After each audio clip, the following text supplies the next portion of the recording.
الحمدللہ رب العالمین والصلاة والسلام علی سید المرسلین اما بعد فاعوذ باللہ من الشیطان الرجیم بسم اللہ الرحمن الرحیم الصلاة والسلام علیک یا رسول اللہ وعلی آلک وصحابک یا حبیب اللہ الصلاة والسلام علیک یا نبی اللہ وعلی آلک وصحابک یا نور اللہ۔ نبی محترم شفیع معظم صلی اللہ تعالیٰ علیہ وآلہ وسلم نے ارشاد فرمایا، جس نے مجھ پر صبح و شام 10 بار درود پاک پڑھا اسے قیامت کے دن میری شفاعت ملے گی۔ صلو علی الحبیب صلی اللہ تعالیٰ علی محمد صلی اللہ تعالیٰ علیہ وآلہ وسلم۔ مدنی چینل کے ناظرین، مدنی چینل کا سلسلہ طریقت کے راستے لے کر آپ کی خدمت میں حاضر ہے۔ اس سلسلے کے اندر ہم طریقت کے تعلق سے کسی ایک موضوع کو لے کر اس موضوع پر مدنی پھول حاصل کرتے ہیں۔ آج کا ہمارا موضوع ہے توبہ۔ مدنی چینل کے ناظرین، اللہ عز و جل کی بارگاہ کی طرف رجوع کرنے والے طریقت کے مسافروں کا آغاز توبہ سے ہوتا ہے۔ اگر ہم اصحاب طریقت یعنی جو اولیاء کرام ہیں ان کی سیرت کا مطالعہ کریں تو بہت سارے ایسے اولیاء کرام ہمیں ملیں گے جن کا ماضی کچھ اور تھا، مگر انہوں نے توبہ کی، راہ طریقت کے مسافر بنے تو اللہ عز و جل نے ان کو عروج عطا فرمایا۔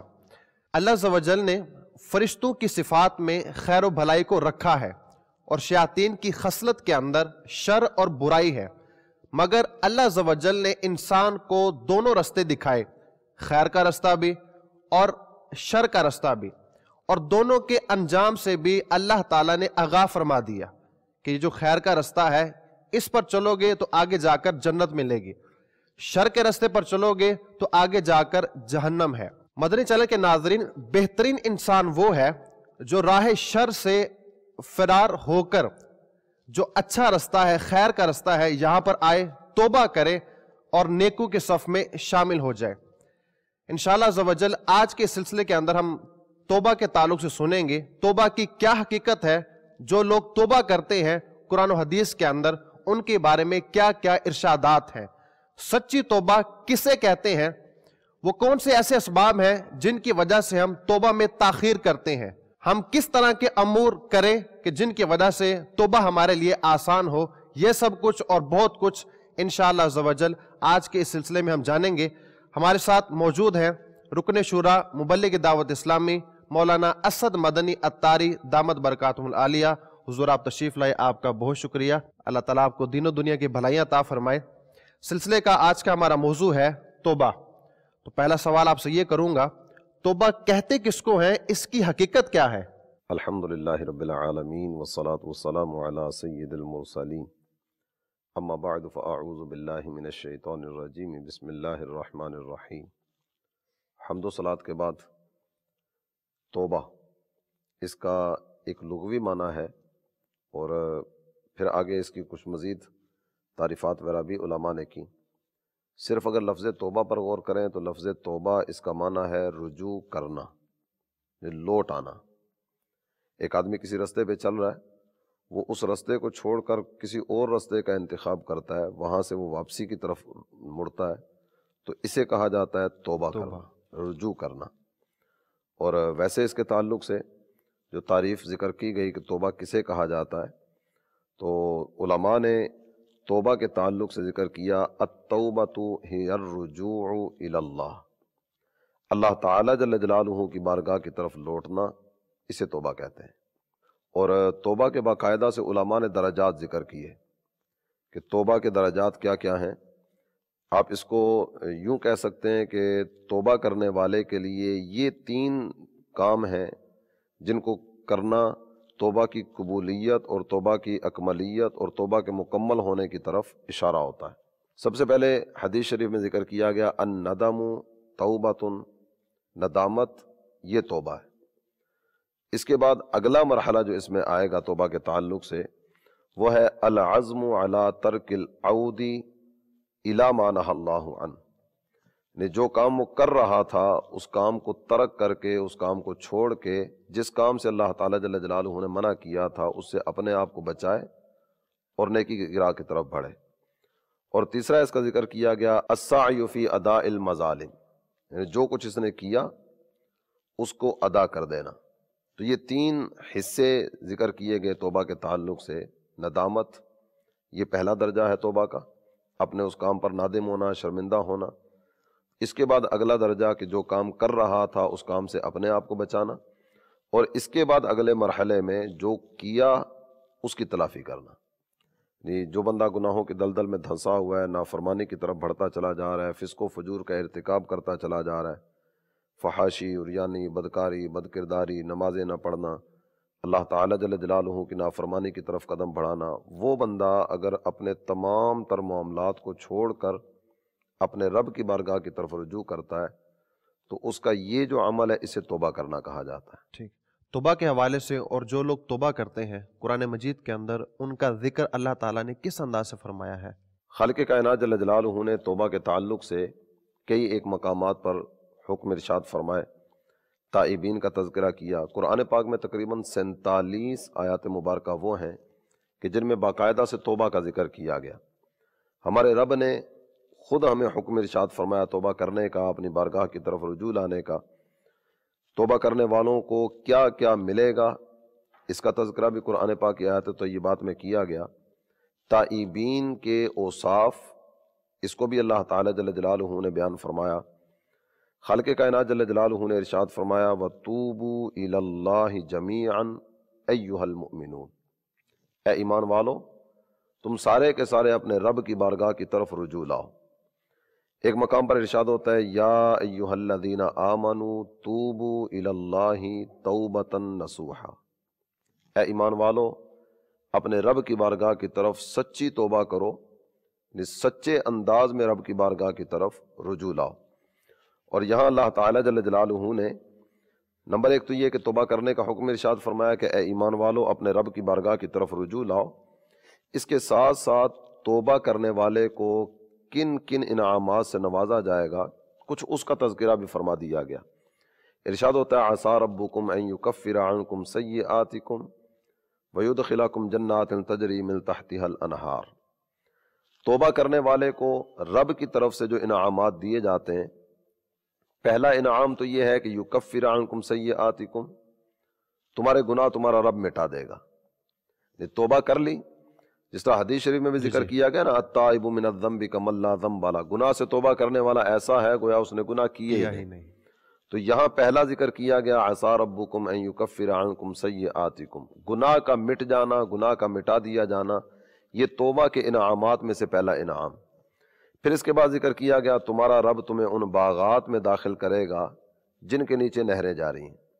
تو اس آیہ کریمہ میں اللہ تعالیٰ جل جلالہ نے دو طرح کے انعامات ذکر کیے توبہ کرنے والوں کے لیے۔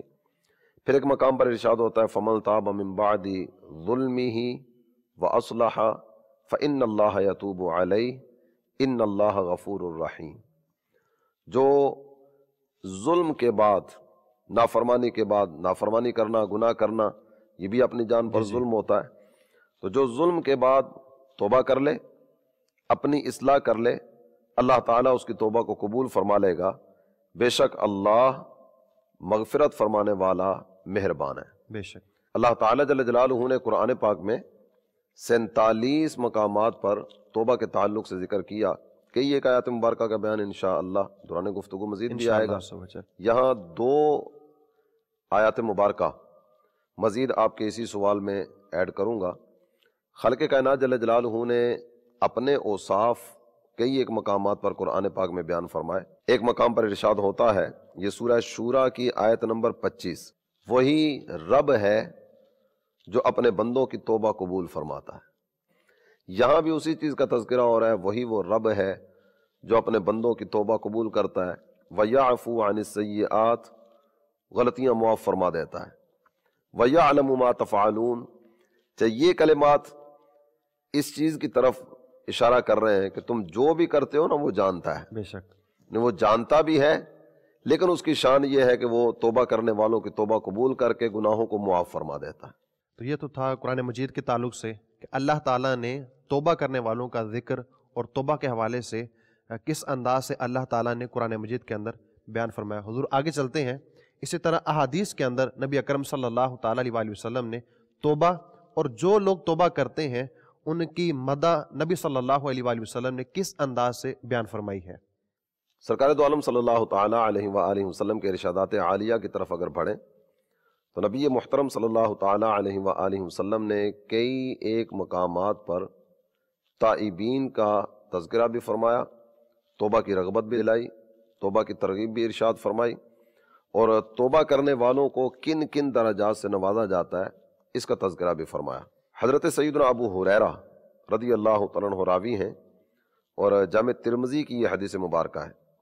آپ فرماتے ہیں اللہ کے پیارے حبیب صلی اللہ تعالیٰ علیہ وآلہ وسلم نے ارشاد فرمایا ان العبد اذا اخطأ نکتت فی قلبہ نکتۃ سوداء، جب بندہ گناہ کرتا ہے، نافرمانی کرتا ہے، تو اس کے دل پر ایک کالا نقطہ لگ جاتا ہے، سیاہ نشان اس کے دل پر لگ جاتا ہے۔ فَإِذَا هُوَ نَزَعَ وَاسْتَغْفَرَ وَتَابَ سُكِلَ قَلْبُهُ۔ سرکار دو عالم صلی اللہ تعالیٰ علیہ وآلہ وسلم نے پہلے تو گناہ کی نحوست بیان فرمائی کہ گناہ کی نحوست کیا ہے۔ جب بندہ نافرمانی کرتا ہے اس کے دل پر ایک کالا نقطہ لگ جاتا ہے۔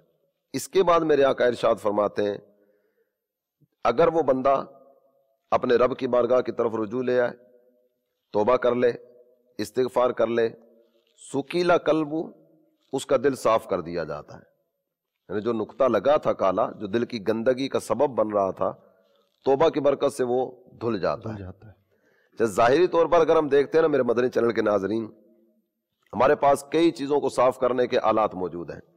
کپڑا گندا ہو گیا، اس کو صاف کرنے کے لیے ذریعہ موجود ہے۔ جسم پر گندگی لگ گئی، اس کو صاف کرنے کے لیے کئی ایک ذرائع موجود ہیں۔ کارپیٹ قالین کو صاف کرنے کے لیے کئی ایک چیزیں موجود ہیں، فرش ہے، در و دیوار ہیں، بہت ساری چیزیں ہیں۔ ہر چیز کو صاف کرنے کے لیے ہمارے پاس کچھ نہ کچھ چیزیں موجود ہیں۔ ہر ایک کے لیے الگ الگ چیز موجود ہے، ہر ایک کے لیے الگ الگ چیزیں موجود ہیں۔ لیکن یہ دل جب یہ گندا ہو جاتا ہے نا، اور اس میں گندگی آ جاتی ہے گناہوں کی نحوست کی وجہ سے، خباثات و خرافات کا ارتکاب کرنے کی وجہ سے، گناہوں کی دلدل میں دھنسنے کی وجہ سے، تو اس کے لیے کسی بھی قسم کا کوئی بھی ایسا سلسلہ نہیں ہے کہ جناب یہ پاؤڈر استعمال کر لو، یہ میڈیسن استعمال کر لو، یہ فلاں چیز استعمال کر لو، دل صاف ہو جائے گا۔ توبہ کرنا ہی اسی کی توبہ کرنا ہی اس کی صفائی کا سبب ہے۔ میرے آقا صلی اللہ تعالیٰ علیہ وآلہ وسلم نے ارشاد فرمایا وَإِنْ عَادَ زِيدَ فِيهِ حَتَّى تَغْلُوَ قَلْبُهُ وَهُوَ الرَّانِ۔ نبی پاک صلی اللہ تعالیٰ علیہ وآلہ وسلم ارشاد فرماتے ہیں اگر یہ بندہ توبہ نہیں کرتا، گناہ کی طرف مزید آگے بڑھتا ہے، تو یہ جس قدر گناہوں کی طرف بڑھتا چلا جائے گا نا، ایک نقطے کے بعد دوسرا نقطہ، دوسرے کے بعد تیسرا نقطہ، پھر بڑھتے بڑھتے بڑھتے اس کا دل سارے کا سارا کالا ہو جائے گا۔ یہ توبہ کر لے، اپنے رب کی بارگاہ کی طرف رجوع لے آئے، اللہ تعالیٰ جل جلالہ اس کے گناہوں کو مٹا دے گا۔ یہ آیت قرآنی میں جو ارشاد فرمایا گیا، اور اس کا دل صاف ستھرا مصفہ اور مجلہ ہو جائے گا۔ تو یہاں اگر مزید دیکھتے ہیں نا، رات اور دن، ویسے تو کئی ایک حکمتیں اس میں بیان کی گئی، رات کیوں بنی، دن کیوں بنا، کچھ تذکرہ ہم نے پچھلے سلسلے میں غور و فکر جس کا عنوان تھا اس میں بھی کیا تھا، واختلاف اللیل والنہار، اس آیت کریمہ کے تحت کہ رات اور دن کے آنے جانے میں بھی غور کرو تو اللہ تعالیٰ کی بہت ساری قدرت ہے۔ ایک اس چیز کی طرف بھی اشارہ کیا گیا، حضرت ابو موسیٰ اشعری رضی اللہ تعالی عنہ آپ ارشاد فرماتے ہیں قال رسول اللہ صلی اللہ تعالی علیہ وسلم ان اللہ عز وجل یبسط یدہ باللیل لیتوب مسیء النہار ویبسط یدہ بالنہار لیتوب مسیء اللیل۔ اللہ تعالی جل جلالہ کی قدرتیں دیکھیے، رات رکھی، دن رکھا۔ اس حدیث کے تحت یہ بات ذکر کی گئی کہ یہ رات اور دن رکھنے میں ایک حکمت یہ بھی ہے کہ دن میں غلطی ہو رات میں توبہ کر لو، رات میں غلطی ہو دن میں توبہ کر لو، اپنے رب کی طرف رجوع لاتے چلے جاؤ۔ اللہ تعالی جل جلالہ توبہ کو قبول فرمانے والا ہے، اپنے بندوں کو معاف فرمانے والا ہے، ان کی غلطیاں، ان کی لغزشیں، ان کے گناہ۔ بندے کو چاہیے کہ اپنے رب کی بارگاہ کی طرف رجوع لانے کا سلسلہ جاری رکھے۔ ہمارے کریم و رحیم آقا صلی اللہ تعالی علیہ وآلہ وسلم، آپ کے صفاتی ناموں میں ایک نام نبی التوبہ یہ بھی ہے۔ حضرت انس رضی اللہ تعالیٰ عنہ آپ اس حدیث کے راوی ہیں، اور یہ حدیث بھی جامع ترمذی کی ہے۔ حضور انور صلی اللہ تعالی علیہ وآلہ وسلم ارشاد فرماتے ہیں کل بنی آدم خطاء و خیر الخطائین التوابون، سارے کے سارے اولاد آدم یہ گناہ کی طرف بڑھ سکتے ہیں نا، یہ گناہ کرتے ہیں، لیکن گناہ کرنے والوں میں کہ انسان الانسان مرکب من الخطأ والنسیان، یہ ایک محاورہ بولا جاتا ہے کہ انسان بھول بھی سکتا ہے، انسان گناہ کی طرف بھی بڑھ سکتا ہے۔ غلطی ہو جانا یہ اتنا بڑا جرم نہیں ہے، لیکن غلطی ہو جانے کے بعد اس پر ڈٹ جانا، توبہ کی طرف نہ آنا، یہ بہت بڑا جرم ہے۔ سرکار علی وقار صلی اللہ تعالی علیہ وآلہ وسلم ارشاد فرماتے ہیں خیر الخطائین التوابون، غلطی کرنے والوں میں سے بہتر کون ہے؟ اب غلطی کرنے والا بہتر، یہ حضور انور صلی اللہ تعالی علیہ وسلم کے کلمات طیبات پر غور کریں تو غلطی کرنے والوں میں سے بہتر وہ ہے جو توبہ کی طرف آ جائے، سبحان اللہ، اپنے رب کی بارگاہ کی طرف رجوع لائے۔ اور میرے آقا صلی اللہ تعالی علیہ وآلہ وسلم نے ایک مقام پر ایک مثال ذکر فرمائی۔ اس حدیث کو حضرت عبداللہ ابن مسعود رضی اللہ تعالی عنہ انہوں نے ذکر کیا، اور یہ حدیث شریف بخاری شریف کی ہے۔ سرکار علیہ وقار صلی اللہ تعالی علیہ وآلہ وسلم نے ایک مثال ذکر فرمائی۔ وہ مثال کیا ہے؟ میرے آقا ارشاد فرماتے ہیں ایک آدمی وہ اپنی سواری پر سوار ہوتا ہے اور سفر پہ نکلتا ہے۔ جب سفر کے دوران وہ کسی ایسی منزل پر اترتا ہے کہ جس منزل میں کوئی انسان بسنے والا نہیں ہے، جنگل ہے، بیابان ہے، کوئی ایسا ایریا ہے کہ جہاں آس پاس کوئی بھی نہیں ہے، نہ ہی وہاں کو کھانے پینے کا انتظام ہے، نہ ہی وہاں کو رہنے والا ہے، نہ ہی کوئی اس طرح کا سلسلہ ہے۔ یہ وہاں کچھ دیر اترتا ہے، منزل پر پڑاؤ ڈالتا ہے، یہاں تک کہ یہ سو جاتا ہے۔ فَوَضَعَ رَأْسَهُ فَنَامَ نَوْمَةً، یہ کچھ دیر کے لیے وہاں اپنا سر رکھ کے سو جاتا ہے۔ فَاسْتَيْقَظَ وَقَدْ ذَهَبَتْ رَاحِلَتُهُ، جب اس کی آنکھ کھلتی ہے نا تو اس کی سواری اس کے سامنے موجود نہیں ہے۔ اسی سواری پر اس کا کھانا پینا جو کچھ بھی تھا وہ سارے کا سارا اسی پر تھا، جو تھا وہی تھا، اس کے علاوہ کچھ بھی نہیں تھا۔ اور جس جگہ پر یہ موجود ہے نا وہاں کوئی آثار زندگی اس طرح کے کہ کھانا مل جائے گا، پینا مل جائے گا، لوگ وہاں موجود ہوں گے، چلو حاجت پڑی تو کسی سے سوال کر لے گا، ایسا بھی کچھ نہیں ہے۔ اب یہ اپنی سواری کی تلاش میں نکلتا ہے، حتی اشتد علیہ الحر والعطش، گرمی کی شدت اور پیاس کی شدت یہ اسے مبتلا کرتی ہے۔ اس کے علاوہ جو جو تکلیفیں اللہ چاہے ان تکالیف میں یہ مبتلا ہوتا ہے، اسے اپنی سواری نہیں ملتی۔ یہ واپس اسی مقام پر آتا ہے اور وہاں آ کر فرجع فنام نومتن، یہ کچھ دیر کے لیے دوبارہ پھر لیٹ جاتا ہے اور ذہن میں یہی چیز ہوگی کہ اب موت آئی، کہ اب موت آئی۔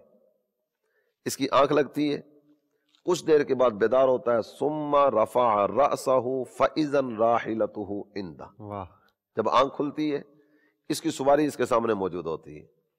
میرے مدنی چینل کے ناظرین، آپ اندازہ کیجئے کہ اس بندے کی اس وقت کی کیفیت کیا ہوگی جسے موت سامنے رقص کرتی ہوئی نظر آ رہی ہو اور یکدم اس کی سواری اسے مل جائے، اس کا کھانا پینا وہ تمام لوازمات اسے مل جائیں، کھا بھی سکتا ہے، پی بھی سکتا ہے، اس جگہ سے نکل بھی سکتا ہے۔ حضور انور صلی اللہ تعالی علیہ وآلہ وسلم نے یہ بات ذکر کرنے کے بعد ارشاد فرمایا، یعنی اس بات کی ابتدا میں، اس حدیث کی ابتدا میں سرکار نے یہ بات ذکر فرمائی کہ اللہ تعالیٰ کو یہ بندہ جس کو یہ راحت ملی، خوشی ملی، اتنا کچھ دیکھنے کے بعد جتنی خوشی اس کو ملی نا، رب کو اس سے کہیں زیادہ خوشی بندے کی توبہ سے ہوتی ہے۔ واہ سبحان اللہ، اللہ خوش ہوتا ہے، بندہ اس کی بارگاہ کی طرف رجوع لائے، غلطی بھی اسی کی نافرمانی بھی اسی کی حکم عدولی بھی اسی کی، اتنا کچھ کرنے کے بعد جب یہ دوبارہ رب کی بارگاہ کی طرف رجوع لاتا ہے، اللہ تعالیٰ معاف فرما دیتا ہے۔ سبحان اللہ، رجوع بندہ کرتا ہے اور خوش رب عز و جل ہوتا ہے۔ ماشاء اللہ عز و جل، آپ نے احادیث کا ذکر کیا، نبی صلی اللہ علیہ وآلہ وسلم نے توبہ اور جو توبہ کرتے ہیں ان کے حوالے سے کیا کیا آپ نے ارشاد فرمایا۔ آپ نے دوران گفتگو نبی التوبہ، آپ صلی اللہ علیہ وآلہ وسلم کا صفاتی نام آپ نے یہ ارشاد فرمایا، تو اس کا مطلب کیا ہے؟ توبہ والے نبی، توبہ والے نبی۔ ہمارے کریم الرحیم آقا صلی اللہ تعالی علیہ وآلہ وسلم کی عادت کریمہ یہ بھی رہی کہ حضور انور صلی اللہ تعالی علیہ وآلہ وسلم بکثرت توبہ فرمایا کرتے تھے۔ اچھا، عام طور پر تو یہ ذہن میں ہوتا ہے کہ جو توبہ ہوتی ہے یہ گناہوں کے بعد ہوتی ہے۔ جب بھی ہم کوئی توبہ کا ذکر کرتے ہیں، کوئی توبہ کا توبہ پر کوئی تحریر لکھتے ہیں یا کوئی موضوع چلتا ہے تو عام طور پر اسی چیز کو لیا جاتا ہے کہ توبہ جو ہے یہ گناہوں کے بعد ہے، خطا کے بعد توبہ ہے. مگر یہ ابھی جیسے آپ نے فرمایا، اسی طرح حدیث پاک کے اندر ہے کہ نبی صلی اللہ تعالیٰ علیہ وآلہ وسلم ایک دن میں 70 مرتبہ آپ استغفار فرمایا کرتے تھے. ایک اور حدیث پاک کے اندر 100 مرتبہ کا ذکر بھی ہے. تو یہاں پر توبہ کا کیا مطلب ہے؟ ہمارے کریم الرحیم آقا صلی اللہ تعالیٰ علیہ وآلہ وسلم کے عمل مبارک میں باقاعدہ سے یہ سلسلہ تھا. دونوں طرح کی روایات موجود ہیں، 70 والی بھی 100 والی بھی. حدیث شریف میں سرکار دو عالم صلی اللہ تعالیٰ علیہ وآلہ وسلم نے خود ہمیں توبہ کا جہاں حکم فرمایا تو وہاں اپنا عمل مبارک بھی ساتھ ذکر کیا. میرے آقا ارشاد فرماتے ہیں توبوا الی اللہ جمیعا فانی اتوب الیہ کل یوم 100 مرہ. میرا کلمہ پڑھنے والو، تم سارے کے سارے اپنے رب کی بارگاہ میں توبہ کیا کرو. میں اپنے بارے میں تمہیں بتاؤں، میں خود روزانہ 100 مرتبہ اپنے رب کی بارگاہ میں استغفار کرتا ہوں. تو یہ استغفار، یہ توبہ، یہ رب کی رحمتیں حاصل کرنے کا ذریعہ ہوتا ہے. ضروری نہیں ہے کہ گناہوں کے بعد گناہوں کا ہونا ضروری نہیں ہے. چاہے یہاں ایک چیز کی طرف مزید بھی اشارہ کر دوں، ہمارے بعض علماء نے یہ بات ذکر فرمائی. ایک تو ہے بندہ نافرمانی کرے اور نافرمانی پر توبہ کرے. گناہ ہو گیا، غلطی ہو گئی، اس پر بندہ توبہ کرے. نافرمانی پر توبہ یعنی نافرمانی سے رجوع کرے، اللہ کی بارگاہ میں توبہ کرنا، جی میرے جی. مالک مجھ سے یہ غلطی ہو گئی، ٹھیک اس ہے. پر نادم ہونا، اس کے بعد اس گناہ کو ترک کر کے جس طرح وہ 3 درجے جی جی. ذکر کیے گئے اس کام کی طرف بڑھنا، یہ توبہ ہے. تو حضور انور صلی اللہ تعالیٰ علیہ وآلہ وسلم آپ کے عمل شریف میں جو توبہ ہے وہ کسی گناہ پر نہیں ہے. ان کا رب ان کے بارے میں ارشاد فرماتا ہے لِيَغْفِرَ لَكَ اللَّهُ مَا تَقَدَّمَ مِنْ ذَنْبِكَ وَمَا تَأَخَّرَ. میرے پیارے، آپ کے وسیلے سے اللہ نے آپ کے اگلوں اور آپ کے پچھلوں کے گناہ معاف فرما دیے. اس نبی کے صدقے تو اگلوں پچھلے وہ بخشے جائیں گے، اس نبی کے صدقے تو اگلوں پچھلوں کے گناہ معاف ہوں گے. تو سرکار علی وقار صلی اللہ تعالیٰ علیہ وآلہ وسلم کا استغفار کرنا تعلیم امت کے لیے، میری امت کو رغبت ملے کہ ہمارے آقا نافرمانی نہیں کرتے پھر بھی توبہ کرتے ہیں. تو جب نافرمانی نہ کر کے وہ اس قدر توبہ کر رہے ہیں تو نافرمانی کرنے والے کو کس قدر توبہ کرنی چاہیے. ایک تو یہ تعلیم امت کے لیے، اور دوسرا یہ اولیاء کرام کے اوصاف اگر پڑھیں تو اولیاء کرام کی سیرت میں بھی اس طرح کی چیزیں ملتی ہیں کہ نافرمانی نہیں کی لیکن پھر بھی رب کی بارگاہ میں توبہ، رب کی بارگاہ میں رجوع لانا. میاں محمد بخش صاحب رحمۃ اللہ علیہ آپ کہتے ہیں کہ راتی زاری کر کر روندے نیند اکھاں دی توندے فجری اوگن ہار کہاون سب تھی نیویں ہوندے. اللہ والوں کا انداز یہ ہوتا ہے کہ ساری رات رب کی بارگاہ میں رکوع میں، سجود میں، جس طرح ذکر کیا والذین یبیتون لربہم سجدا وقیاما، ان کے تو اعمال میں یہ چیز ہوتی ہے، رب کی بارگاہ میں رکوع اور سجود میں راتیں گزرتی ہیں، پھر بھی یہ توبہ کرتے ہیں. ان کا رب ان کے اوصاف ذکر کرتا ہے کہ رات ہوتی ہے، ساری دنیا محو استراحت ہوتی ہے، لیکن ان کے پہلو ان کے بستر سے جدا ہوتے ہیں. ساری رات اللہ کی بارگاہ میں عبادت میں بسر کریں گے اور دن پھر اللہ تعالیٰ جل جلالہ کی بارگاہ کی طرف رجوع لانے میں یہ والی کیفیت ان حضرات کی ہوتی ہے. تو جس طرح آپ نے ذکر کیا کہ سرکار دو عالم صلی اللہ تعالیٰ علیہ وآلہ وسلم نے توبہ کیوں کی، ایک تو تعلیم امت کے لیے، اور دوسرا اس میں ضمناً ایک مدنی پھول اور بھی عرض کرتا چلوں کہ توبہ کے لیے گناہ کا ہونا یہ ضروری نہیں ہے. بعض علماء نے ایک بات ذکر فرمائی جو میں نے پہلے جس کی طرف اشارہ کیا، وہ یہ ہے کہ اللہ تعالیٰ جل جلالہ نے ہمیں کتنی نعمتیں عطا فرمائیں. ہم سالم الاعضاء پیدا ہوئے، سارے کے سارے اعضاء درست انداز میں کام کر رہے ہیں، آنکھ سلامت ہے، ناک سلامت ہے، بینائی سلامت ہے، قوت گویائی سلامت ہے، عمل تنفس درست انداز میں چل رہا ہے، نظام انہضام یعنی سانس لینے کا نظام بھی ٹھیک چل رہا ہے، جو کھاتے ہیں وہ ہضم ہو جاتا ہے، چلنے پھرنے پر بھی اللہ تعالیٰ نے قدرت عطا فرمائی، پیار و محبت کرنے والے عزیز رشتہ دار بھی رب نے دیے، دوست احباب جو ہماری تھوڑی سی تکلیف پر پریشان ہو جاتے ہیں، مالی اعتبار سے اللہ تعالیٰ جل جلالہ نے کتنی کتنی نعمتوں سے نوازا. کوئی بھی دن اس طرح کا نہیں آتا ہوگا کہ جس دن ہم بھوکے سوتے ہوں. یہ رب کا کرم ہی تو ہے، بے شک یہ اس کی عطا کردہ نعمتیں. ان نعمتوں کے ملنے پر شکر ادا کرنا یہ واجب ہے، بندہ اپنے رب کی نعمتوں پر شکر ادا کرے. جس انداز میں شکر کرنا چاہیے تھا اس انداز میں شکر نہیں کر سکا تو اس کے بارے میں بھی ذکر کیا گیا کہ بندے کو چاہیے کہ اس پر بھی توبہ کرے. اللہ اکبر. رب نے اتنی نعمتیں عطا فرمائی، میں اللہ کی عطا کردہ نعمتوں پر شکر ادا نہیں کر پا رہا. گناہ ہوا، نافرمانی ہوئی، فسق و فجور کا ارتکاب ہوا، گانے باجے دیکھنا، فلمیں ڈرامے، اگر ہم دیکھیں تو کتنے کتنے گناہ اس وقت دروازے کھلے ہوئے ہیں نا. شکر کرنا تو دور کی بات، نافرمانی میں ہم آگے بڑھتے جا رہے ہیں. نافرمانی میں آگے بڑھتے چلے جا رہے ہیں، اور نافرمانی پر بھی توبہ کی طرف نہیں آ رہے ہیں نا. جبکہ علماء ذکر کر رہے ہیں کہ اللہ کی نعمتوں کے ملنے پر شکر ادا کرنے میں جو کمی ہوئی اس پر بھی توبہ کرے. تو جس قدر توبہ کی جائے اسی قدر فائدہ ہی فائدہ ہے. اور اس کے جو ابتدا میں معنی ذکر کیے گئے نا میرے مدنی چینل کے ناظرین، اگر اس طرف توجہ رہے تو توبہ کی طرف طبیعت کا میلان اور بڑھے گا. التوبۃ ہی الرجوع الی اللہ، توبہ تو یہ رب کی بارگاہ کی طرف رجوع کا نام ہے. تو کون ایسا ہوگا جس کو رب کی بارگاہ کی طرف رجوع کی حاجت نہیں ہے؟ ہر ایک کو حاجت ہے. تو جب ہر ایک کو حاجت ہے کہ رب کی بارگاہ کی طرف رجوع کرے، تو ہر ایک کو اس چیز کی حاجت بھی ہے کہ وہ رب کی بارگاہ میں توبہ اور استغفار کا سلسلہ بھی رکھے. بے شک. اچھا، توبہ کا ہم نے ذکر فرمایا، توبہ کا صحیح طریقہ، صحیح انداز کیا ہے؟ صرف زبان سے توبہ توبہ کر لینا، یا عام طور پر جو کوئی گناہ ہو، نافرمانی ہو تو کانوں کو ہاتھ لگا لینا، یہ توبہ ہے؟ یا اسلامی توبہ کا صحیح انداز کیا ہے توبہ کرنے کا؟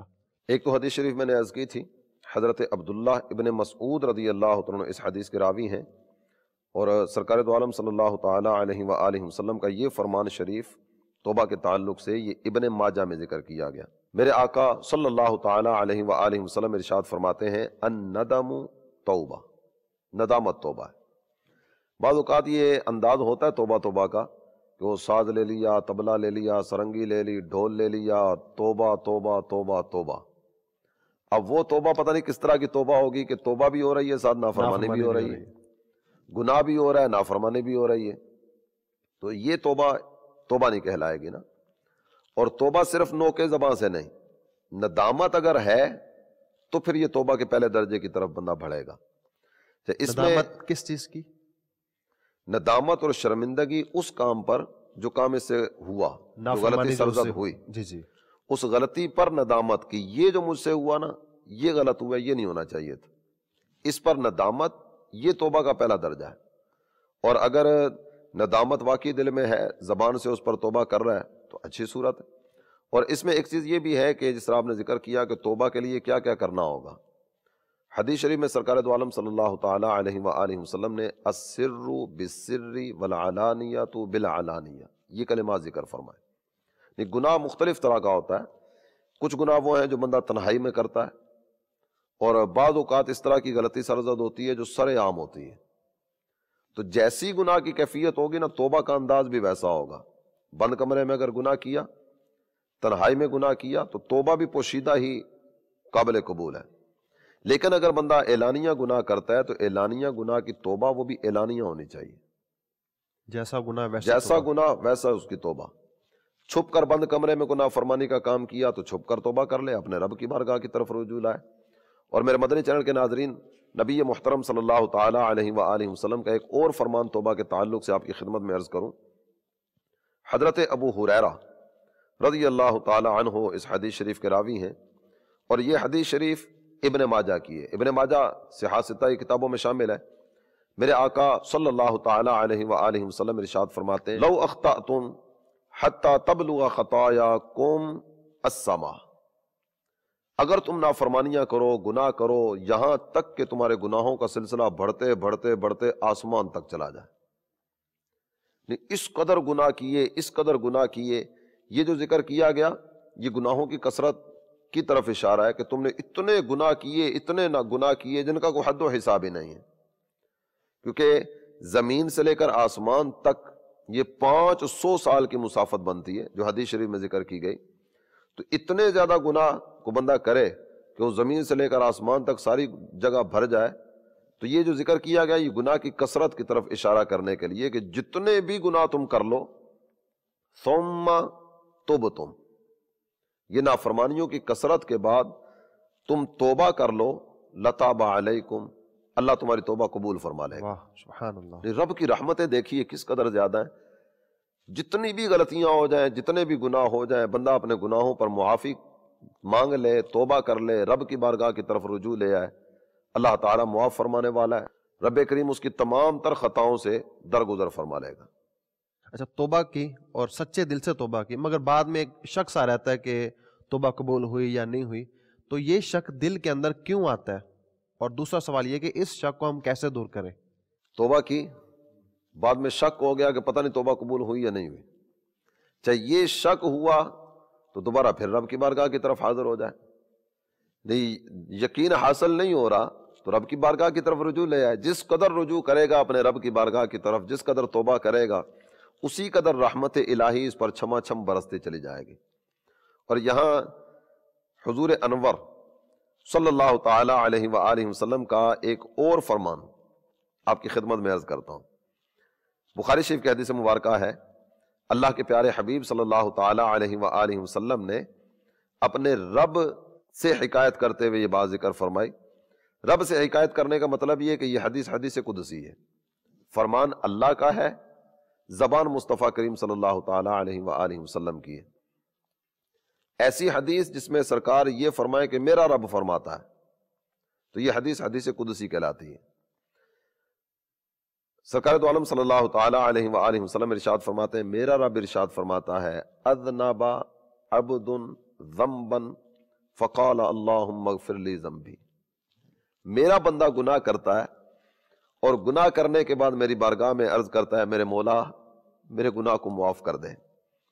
فقال تبارک و تعالی اذنب عبدی ذنبا فعلم ان لہ ربا یغفر الذنب ویأخذ بالذنب ثم عاد فاذنب فقال اے رب اغفر لی ذنبی فقال تبارک و تعالی عبدی اذنب ذنبا فعلم ان لہ ربا یغفر الذنب، بندہ گناہ کرتا ہے، رب کی بارگاہ کی طرف رجوع لاتا ہے، عرض کرتا ہے میرے مولا میرے گناہ کو معاف فرما دے۔ میرے آقا فرماتے ہیں اللہ ارشاد فرماتا ہے میرے بندے سے غلطی ہوئی، جرم سرزد ہوا، خطا وار ہوا، یعنی خطا کر بیٹھا، لیکن یہ جانتا ہے، اسے اس چیز کا پتہ ہے کہ میرا رب میرے گناہ کو معاف فرما دے گا۔ یعنی رب کی بارگاہ کی طرف رجوع لانا اور یہ عرض کرنا میرے مولا مجھ سے جو غلطیاں ہوئیں وہ معاف کر دے، یہ جملہ اللہ کی بارگاہ میں عرض کرنا یہ اس عقیدے کے تحت ہوتا ہے کہ میرا رب معاف فرمانے والا ہے۔ یہ فرمانے کے بعد میرے آقا صلی اللہ تعالی علیہ وآلہ وسلم ارشاد فرماتے ہیں اس بندے سے پھر غلطی ہو گئی، پھر گناہ ہو گیا، جب دوبارہ گناہ ہوا نا پھر رب کی بارگاہ میں عرض کرتا ہے رب اغفر لی ذنبی، میرے مولا مجھے بخش دے۔ اللہ ارشاد فرماتا ہے میرے بندے نے غلطی کی اور اسے اس چیز کا پتہ ہے کہ میرا رب مجھے معاف فرمانے والا ہے، پھر دوبارہ اس سے غلطی ہوتی ہے۔ یعنی حدیث شریف میں باقاعدہ ذکر کیا گیا، رب ارشاد فرماتا ہے میرا بندہ جانتا ہے کہ اس کا رب اس کو معاف فرمانے والا ہے، اسی لیے تو کہہ رہا نا اللہم اغفر لی ذنبی۔ تیسری مرتبہ کا ذکر ہوا، دوبارہ یعنی ہر مرتبہ میں اس کے گناہ معاف ہو رہے ہیں، ہر مرتبہ میں اس کی غلطی سے درگزر کیا جا رہا ہے، یہ پھر گناہ کی دلدل میں دھنس جاتا ہے۔ ثم عاد فاذنب، یہ دوبارہ پھر غلطی کر بیٹھا، تیسری مرتبہ کا ذکر حدیث شریف میں آیا، تیسری مرتبہ پھر غلطی ہوئی، پھر رب کی بارگاہ میں عرض کرتا رب اغفر لی ذنبی، میرے مولا میرے گناہ کو معاف کر دے۔ فقال تبارک و تعالی اذنب عبدی ذنبا فعلم ان لہ ربا یغفر الذنب ویأخذ بالذنب۔ تیسری مرتبہ بھی جب یہ اللہ کی بارگاہ میں رجوع آتا ہے، توبہ کرتا ہے، ہم اگر یہاں کا دیکھتے ہیں نا، ویسے تو یہ مثال کسی بھی اعتبار سے یہاں کوئی مماثلت یا مشابہت نہیں رکھتی، بے شک کہ کہاں رب کریم اور کہاں دنیاوی مثالیں، اس کی رحمتوں کے سامنے تو کوئی چیز جی جی بالکل کسی انداز میں ہے ہی نہیں ہے نا، بے شک لیکن صرف توجہ دلانے کے لیے یہاں غلطی ہوتی ہے، جس کی نافرمانی کی نا ہم اس کی طرف رجوع کرتے ہیں اور اس سے معافی طلب کرتے ہیں، یار غلطی ہو گئی معاف کر دو، پہلی مرتبہ بھی جب جاتے ہیں نا تو کتنے جناب وہ پاپڑ بیلنے پڑتے ہیں اور کس انداز میں ہوتا ہے، دل کی دھڑکن بھی تیز ہوتی ہے، معاف کرے گا پتہ نہیں کیا ہوگا، اور وہاں سے پھر وہ جھاڑ پلانے کا سلسلہ، ڈانٹ ڈپٹ، تجھے پتہ نہیں تھا، تجھے شرم نہیں آئی، تجھے غیرت نہیں آئی، وہ سارا کچھ سننے سنانے کے بعد بھی ہو سکتا ہے معافی نہ ملے۔ جب معاف کر دیا گیا دوبارہ پھر غلطی ہو گئی، پہلی مرتبہ تمہیں معاف کیا تھا، اتنے بندوں کی موجودگی میں ذلیل اور رسوا ہوا ہے، جو سلسلہ ہوا، دوبارہ بندہ جاتا ہی نہیں، پتہ نہیں معاف کرے گا، جاتے ہی نہیں ہے، چلا بھی جائے گا تو اس کے ساتھ جو ہوگا وہ ہمارے سامنے ہے نا۔ رب کی رحمتیں کتنی زیادہ ہیں اور کس قدر اللہ تعالی جل جلالہ اپنے بندوں سے محبت کرتا ہے، ہر مرتبہ میں یأخذ بالذنب، اس کا گناہ مٹ جاتا ہے، اس کا گناہ ختم کر دیا جاتا ہے۔ اور تیسری مرتبہ کا جو ذکر کیا گیا، اللہ ارشاد فرماتا ہے میرا بندہ نافرمانی کر کے یہ جانتا ہے کہ اس کا رب ہے جو اس کو بخش دے گا۔ اس کے بعد ذکر کیا گیا جب یہ تیسری مرتبہ نافرمانی کرتا ہے، توبہ کرتا ہے، رب کی بارگاہ کی طرف رجوع کرتا ہے، تو ارشاد فرمایا جاتا ہے میں نے تجھے بخش دیا۔ واہ، توبہ ایک ایسی چیز ہے کہ جو جس قدر اللہ تعالی جل جلالہ کی بارگاہ کی طرف رجوع لائے گا اسی قدر رب کی رحمتوں سے حصہ پاتا چلا جائے گا۔ تو گناہ جتنے زیادہ ہوں اتنی زیادہ حاجت ہے توبہ کرنے کی اور اپنے رب کی بارگاہ کی طرف رجوع لانے کی۔ تو آئیے جس قدر شک زیادہ ہو اسی قدر توبہ کی طرف مزید آگے بڑھنے کا سلسلہ کریں۔ اور امیر اہل سنت نے تو شجرہ عطاریہ میں باقاعدہ سے استغفار بھی ہمارے وظائف میں رکھا کہ استغفار کی عادت بنائی جائے۔ استغفر اللہ، کسی نے صرف اتنا کہہ لیا نا، اپنی زبان میں بھی اگر کہہ رہے ہیں میرے مولا مجھے معاف کر دے، یہ بھی توبہ ہی ہے۔ استغفر اللہ، میں اپنے رب سے گناہوں کی معافی طلب کرتا ہوں، یہ اس کا مطلب ہے۔ ہمارے آقا کا عمل مبارک تھا کہ حضور صلی اللہ تعالی علیہ وآلہ وسلم روزانہ 100 مرتبہ استغفار کرتے تھے۔ اگر ہم بھی یہی عادت بنا لیں، استغفر اللہ استغفر اللہ استغفر اللہ استغفر اللہ، صرف یہ بھی کہہ لیں گے نا تو استغفار ہو جائے گا۔ تو کم از کم نبوی ادا کو ادا کرنے کی نیت سے، اپنے گناہوں کی معافی طلب کرنے کی نیت سے، رب کی بارگاہ کی طرف رجوع لانے کی نیت سے بندہ استغفر اللہ استغفر اللہ استغفر اللہ یہ ہر نماز کے بعد 10 مرتبہ بھی پڑھے گا تو روز کا 50 مرتبہ ہو جائے گا، 20 مرتبہ پڑھے گا تو 100 مرتبہ ہو جائے گا، اور ہر نماز کے بعد 100 مرتبہ پڑھے تو 500 مرتبہ ہو جائے گا۔ جس قدر استغفار کرے گا اسی قدر رب کی رحمتوں سے حصہ پاتا چلا جائے گا۔ میرے مدنی چینل کے ناظرین، یہ امیر اہل سنت کی طرف سے عطا کردہ شجرہ عطاریہ ہے جو دعوت اسلامی والوں کے لیے، امیر اہل سنت سے جو مرید ہوئے، امیر اہل سنت سے جو طالب ہوئے ان کے لیے ہے۔ اسی شجرہ شریف کے صفحہ نمبر 8 پر استغفار ذکر کیا گیا ہے، اور یہ استغفار جو ہے یہ 3 مرتبہ پڑھنے کا ہمیں امیر اہل سنت کی طرف سے ذہن دیا گیا۔ استغفر اللہ الذی لا الہ الا هو الحی القیوم واتوب الیہ۔ اس کی فضیلت، پڑھنے والے کے گناہ معاف ہوں اگرچہ وہ میدان جہاد سے بھاگا ہوا ہو، یعنی جتنا بھی بڑا اس کا جرم کیوں نہ ہو اللہ تعالیٰ معاف فرما دے گا۔ تو یہ شجرہ شریف حاصل بھی کیجئے، اس میں استغفار بھی ملے گا، اور اس کے علاوہ بھی بہت ساری چیزیں اس طرح کی ملیں گی جو انشاءاللہ عز و جل آپ کی دنیا اور آخرت کے لیے فائدے کا باعث بنے گی۔ اللہ تعالیٰ عمل کی توفیق عطا فرمائے۔ اچھا حضور، گناہ جو ہیں یہ کئی طرح کے ہوتے ہیں، بڑے گناہ بھی، چھوٹے گناہ بھی، جن کو ہم کبیرہ گناہ اور صغیرہ گناہ کہتے ہیں۔ تو ہر گناہ کے لیے توبہ کا ایک ہی طریقہ ہے، یا کبیرہ گناہوں کے لیے الگ انداز ہے توبہ کا، اور جو چھوٹے گناہ ہوتے ہیں صغیرہ گناہ ان کے لیے الگ انداز ہے؟ ویسے تو توبہ اللہ تعالیٰ جل جلالہ کی بارگاہ میں رجوع ہی کا نام ہے۔ گناہ جس طرح کا بھی ہو، نافرمانی جس طرح کی بھی ہو، اپنے رب کی بارگاہ کی طرف رجوع لائے، توبہ کرے، استغفار کرے، اور اللہ تعالیٰ کی رحمتوں سے حصہ پاتا چلا جائے۔ لیکن یہاں تھوڑا سا میں ایک چیز کی طرف توجہ دلانا چاہوں گا۔ توبہ مختلف طرح کے گناہ، مختلف طرح کی نافرمانیوں پر ہے نا۔ کفر سے توبہ یہ کچھ اور ہے، جی جی۔ حق العبد سے توبہ یعنی بندے کے حقوق اگر تلف کیے تو اس کی توبہ یہ کسی اور انداز کی ہے، اور اگر حقوق اللہ یعنی اللہ کے حق میں سے کسی حق میں کوئی کوتاہی برتی تو اس کی توبہ کسی اور انداز سے ہے۔ کفر سے توبہ کیا ہے؟ بندہ کلمہ پڑھے اور جو باطل عقائد تھے، باطل نظریات تھے، ان تمام تر نظریات کو ترک کر کے اسلام نے، قرآن نے، حدیث نے، شریعت مطہرہ نے جو باتیں ارشاد فرمائیں ان کو دل و جان سے تسلیم کر لے، یہ کفر سے توبہ ہے۔ اگر حق اللہ کو تلف کیا، جیسے نماز نہیں پڑھتا تھا، نماز نہ پڑھنا بھی گناہ ہے، جی جی۔ روزے نہیں رکھے، روزے نہ رکھنا عاقل بالغ مسلمان کے لیے وہ بھی گناہ ہے، حج فرض ہونے کے باوجود نہیں کیا یہ بھی گناہ ہے، تاخیر کرتا چلا جا رہا ہے، جان بوجھ کے تاخیر کرتا چلا جا رہا ہے، زکوٰۃ تھی لازم ہو چکی تھی ادا نہیں کی، کئی سالوں کی زکوٰۃ اس کے ذمے ہے، تو یہ بھی نافرمانی کا کام اس نے کیا۔ تو اس میں توبہ یہ ہے کہ جو پچھلا ہوا اس پر معافی طلب کرے، اور آئندہ جو شریعت مطہرہ نے اس کا انداز ذکر کیا، قضا کا یا اس کو دوبارہ ادا کرنے کا یا سابقہ جتنا بھی تھا اس سب کی تلافی کرنے کا، وہ سارا اس کو کرنا ہوگا۔ ٹھیک ہے۔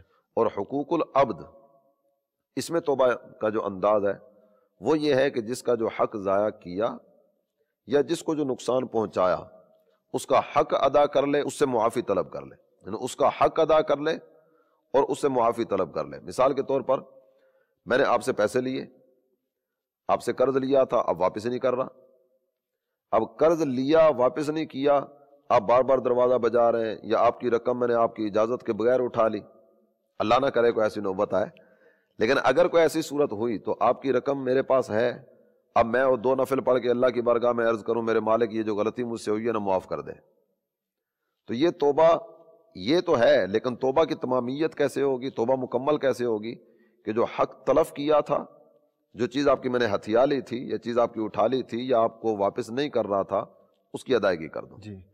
میرے ذریعے آپ کو تکلیف پہنچی تو صرف یہ نہیں ہے کہ میں رب کی بارگاہ میں رجوع لا کے توبہ کر لوں، میرے مولا میں نے حیدر بھائی کو جو تنگ کیا تھا اس کی میں تیری بارگاہ سے معافی طلب کرتا ہوں، ان پر ظلم کیا تھا، زیادتی کی تھی، میرے مولا مجھے معاف کر دے۔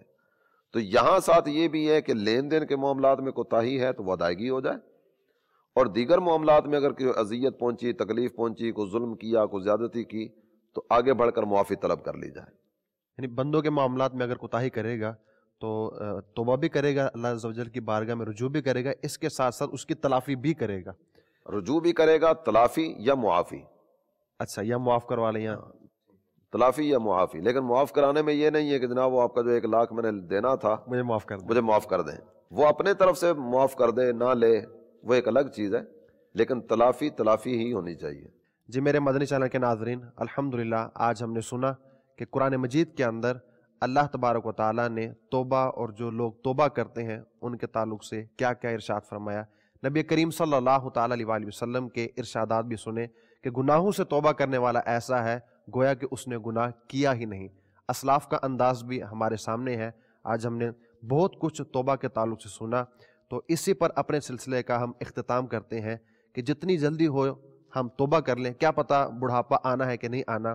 آپ نے کیا کیا اپنے ارمان رکھے ہیں، شادی کے بعد توبہ کروں گا، بڑھاپے میں جا کر توبہ کروں گا، نوکری سے ریٹائر ہونے کے بعد توبہ کروں گا، تو موت کا کوئی پتہ نہیں۔ بہت سارے ایسے جوان ہیں جو جوانی میں چلے گئے، بہت سارے ایسے ہیں جو بغیر شادی کے چلے گئے، تو کوئی کسی چیز کی گارنٹی نہیں ہے۔ تو ہاتھوں ہاتھ اللہ عز و جل کی بارگاہ میں رجوع کریں، توبہ کریں، انشاءاللہ عز و جل آئندہ نئے سلسلے کے اندر نئے موضوع کے ساتھ حاضر ہوں گے۔ ہمیں اجازت دیجیے۔ صلو علی الحبیب صلی اللہ تعالی علی محمد۔